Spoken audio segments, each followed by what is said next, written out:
Alright, so today I'm going to show you how to use the Wedge Creator tool. First of all, we are going to see how to install it. This is pretty easy to do, and then we are going to see how it works. So first of all, you're going to install FFMPEG and ImageMagick. It can be a little bit long, but I've put resources in the description. It's fairly easy to do. To install the HDA, the best way is to put it inside your OTL folder, inside your Houdini location. I've also put it in the description, the documentation to install an HDA in case you have any problem. Okay, so now I'm going to show you how to use the tool. So I've got a simple simulation here with temperature and some velocity.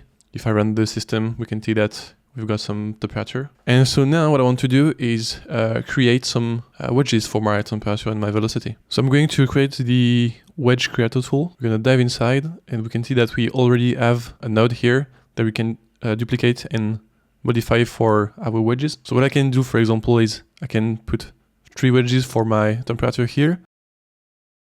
And what I want to do is put a value list so I can choose my own value. I'm going to put 3 values here. And for example, I can put 0, 1, and 10. Let's say 5. And now I want to do the same thing for my velocity. So what I can do is 1, 10, and 20. And now what we need to do is push this value to my parameters so the wedges can run properly. So we need to make sure to know our attribute name here, keep them in mind, and then we can dive inside our simulation and put at velocity, because this is a name that we put it into our wedges, and at temperature here for our temperature. We can dive back to our wedge tool. Then here what I can do is change my parameters. You've got a lot of parameters here that you can change. So I'm going to change my camera.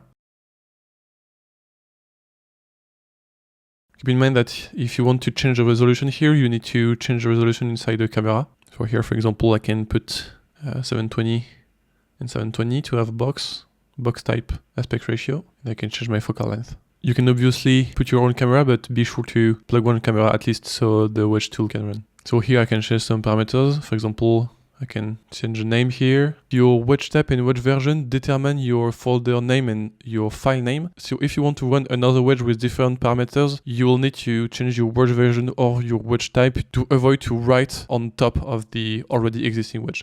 I'm going to change the frame ranges. So for example, 1001 and 1050. You can change the directory of your wedges. Won't do this. And you can save to disk your wedges. So to do this, you only need to set your outputted node and put it into your geometry to cache. And I want them to be VDB, so I'm toggling cache as VDB. And we want to export MP4 file at the end, so I won't touch this. We can change the font size, and we can add some text on the right.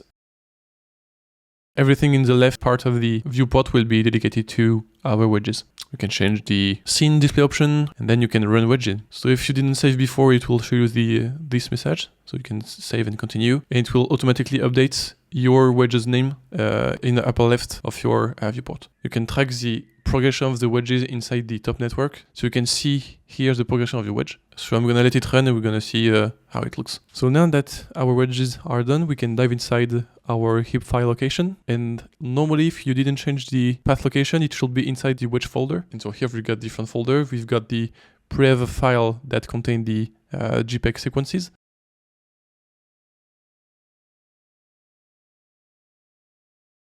And we've got the sim file that contains our VDB.